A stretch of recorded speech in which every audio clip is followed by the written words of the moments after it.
Hey everyone, it's Sekaar, and today we're going to be going over my Stamina Warden build that I've been using lately for the Update 41 chapter. Real quick, I'm just going to say it once, and I'm not going to say it again for the rest of the video. If you're not subscribed, please do that. Also, we're going to try and hit a record amount of likes on this video. If you guys want to help me out, just hit that like button right now. I want to see the most amount of likes I've ever gotten on a video on this video right here. So thank you guys so much for watching. I appreciate you guys. Let's get on with the build. So this build is gonna be very heavy on procs, and personally I've been enjoying that lately because everybody's so tanky that, you know what, I'm gonna stack my damage as much as I can. So let's start with our race. We're gonna be an orc on our warden. Orc has personally been my favorite as far as the races go lately because of the extra damage you can get from it and the extra bonus to speed and all that stuff. I just really like orc right now, and personally it's just my favorite. If you don't have orc, I think that Wood Elf is a good choice as well. I think Khajiit is a good choice as well, and I would also say even Imperial would be a good choice as well, or Dark Elf. It's any of those, but personally Orc is my favorite.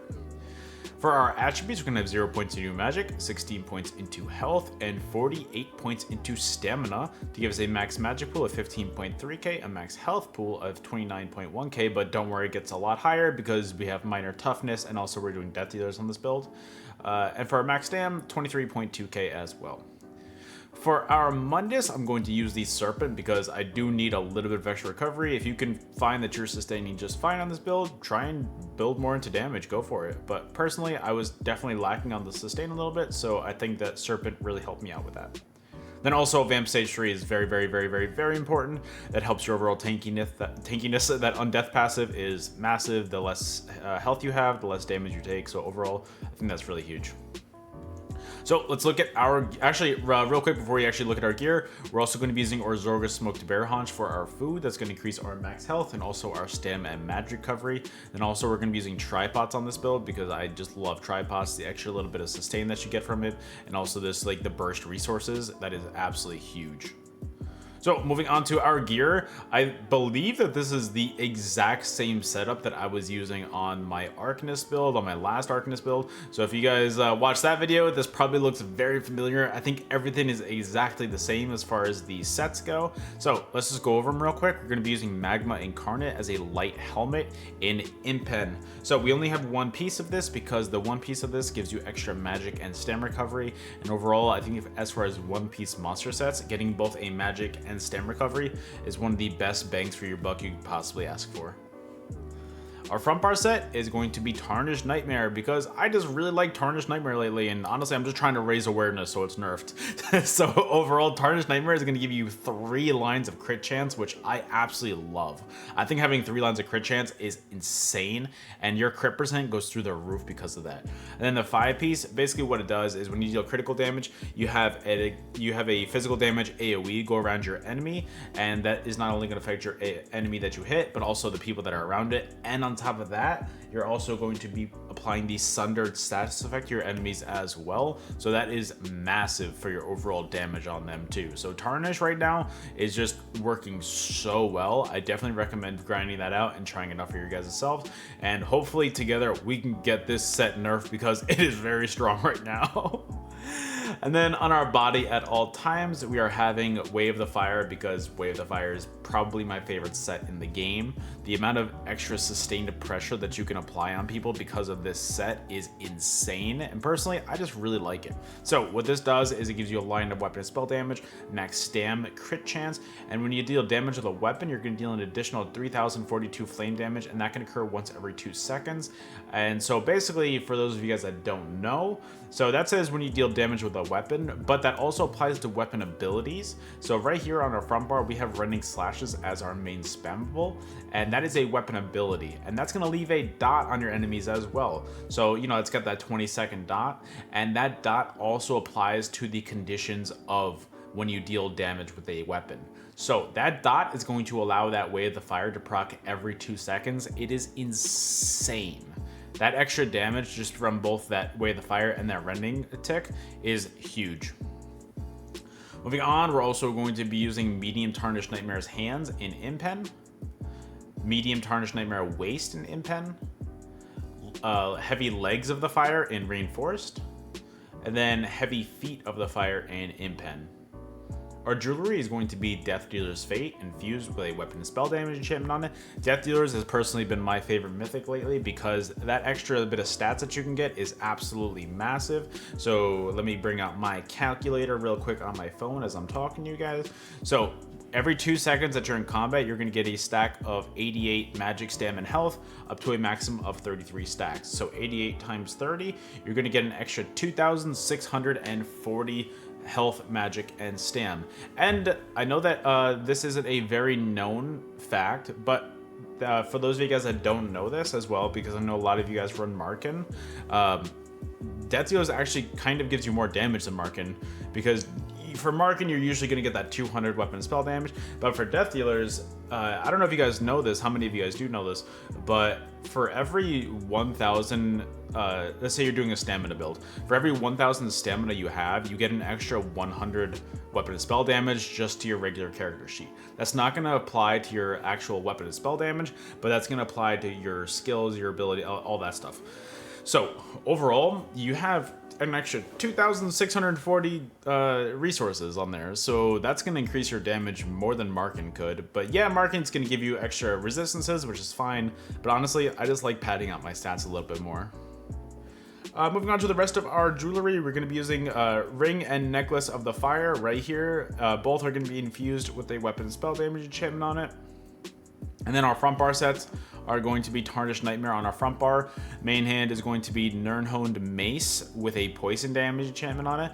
And our offhand is going to be Charged Mace with a physical damage enchantment on it, because that's going to also restore some stamina to you as well. And then our back bar is going to be Vadishron's Perfected Ice Staff, defending with an increased weapon and spell damage enchantment on it. This is going to basically cast a tether between you and your enemy when you apply Ellie's susceptibility to them, and that damage is going to be great for 10 seconds. It's going to do either 1,670 flame shock or frost damage every 1 second, and then increases by 1% in damage every time it deals damage. So that's crazy good for your overall damage. Vadishron is just a very strong set right now, and I definitely recommend, if you don't have this, I definitely recommend grinding this out. And if you don't have really that great of a PvE build to grind this out, I definitely recommend at least doing this on normal, because the perfected line of this is offensive penetration, which is really not that great on your back bar. So if you really need to, do it on normal, but definitely grind this out, please guys. And then moving on to our champion points, let's go here for that. So our blue slottables are going to be Ironclad, Focus Mending, Untamed Aggression, and Master at Arms. Our red slottables are going to be Pain's Refuge, Sustained by Suffering, Survival Instincts, and Celerity. And then our green tree, what we really care about is Breakfall, Rationer, and Liquid Efficiency. Alright, so let's go to this menu for our skills, because this is a lot bigger of a menu and we can see a lot better with this.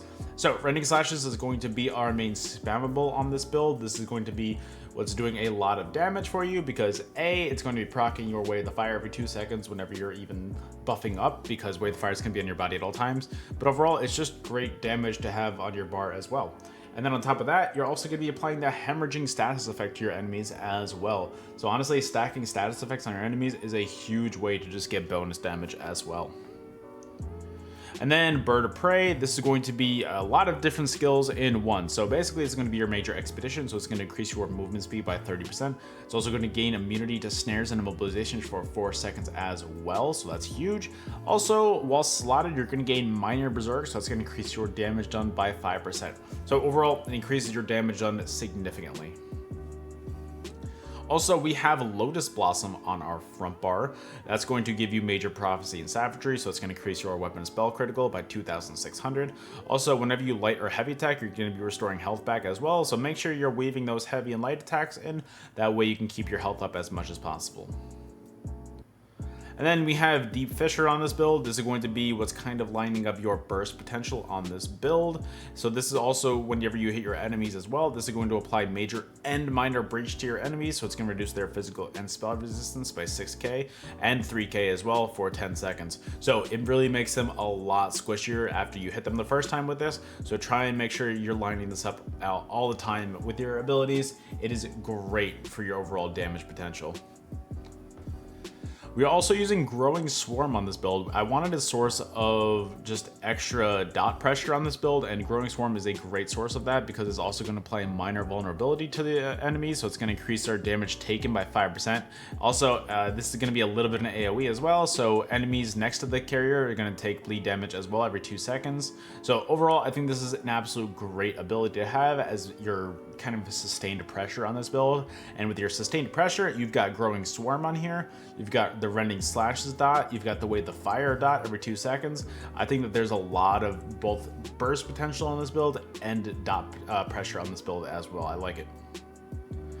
Also, we've got Dawnbreaker of Smiting because Dawnbreaker is kind of the versatile ultimate in the game. You can basically use this on every class. If you have all your dot pressure on your enemies, line up your Deep Fissure, then hit a Dawnbreaker into like a Rending with your Deep Fissure going off, that is going to do so much damage where most of your enemies will not be able to take that kind of pressure. It is great for your overall burst potential.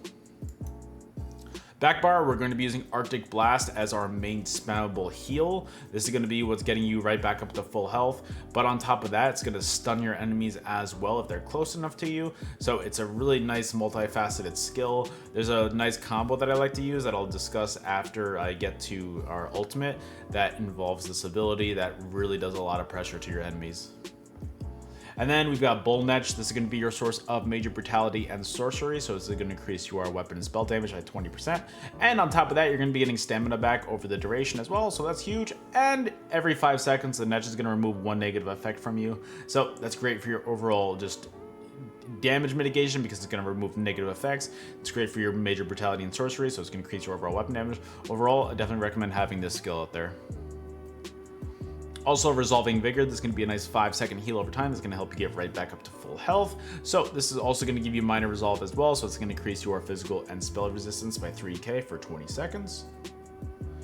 And then Ellie Susceptibility, this is going to be what's proccing your Vateshran staff. And I know, guys, I already have a source of major breach with Deep Fissure, but honestly, the extra damage that I get from Vateshran as well is worth having the double up because also we're applying Burning Shield and concussion status effects on top of that as well. So I know I'm doubling up, but at the end of the day, this is extra pressure that definitely your enemies feel. I definitely recommend trying this out.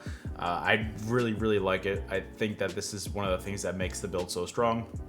There's not really another back bar staff that does nearly as good as Vateshran. I definitely recommend doing it. And then back bar, our last skill is going to be Ice Fortress. This is going to be your source of major resolve, so it's going to increase your physical and spell resistance by 6k for 30 seconds. Also, on top of that, you're going to get minor protection, so it's going to reduce your damage taken by 5% as well for 30 seconds. So it makes you really tanky. Make sure this is active at all times. You want that tankiness. And then also Northern Storm, this ability got significantly buffed this most recent patch, and I have been absolutely loving using it. So it does a nice amount of frost damage every 1 second for 8 seconds, and it's also going to reduce your enemy's movement speed in that area by 40%. And on top of that, it's going to increase your weapon and spell damage by 50 every 1 second for 5 seconds. So that's huge. It's going to increase your overall weapon spell damage by 450 at that. So no, I'm sorry, it gets even higher than that. It's I'm sorry, yeah, it's 450, sorry. So it's gonna increase that by 450, that's massive for your overall damage. And on top of that, you're gonna be getting major protection as well, so it's gonna reduce your damage taken by 10%. So not only is this gonna do insane amounts of damage, but it's also going to give you major protection and make you super tanky. Yes, please. So basically my combo with this is I make sure that they're all dotted up by like my Rending, my Growing Swarm, also my Ellie Susceptibility. I make sure that that's attached to them. And then what I do next is I hit my Deep Fissure, I switch to my back bar, hit Northern Storm, and then directly after Northern Storm and when I'm on top of my enemies, I hit Arctic Blast to get ready to CC them. And then that's when my Deep Fissure is about ready to go off, hit a Rending on them, and that is so much potential for burst that a lot of people, again, they can't handle that. And it's just a great source of damage, and I've been really liking this build. Normally, I don't really like playing StamDen too much nowadays with the current meta, but I think StamDen right now with this build, It's really strong, and I did enjoy it a lot. So I really hope that you guys enjoyed. Real quick though as well, we do have another YouTube channel where I just post Battlegrounds every single day. It's a very active channel, so if you guys want daily content, make sure to go to the description. The link will be right down there. Please go subscribe to that. I would highly appreciate anybody going over there and checking it out. So guys, thank you so much for watching. I really appreciate you guys sticking around to the end of the video. Let's get on with the footage for this build, and I will see you guys on the next one. Later.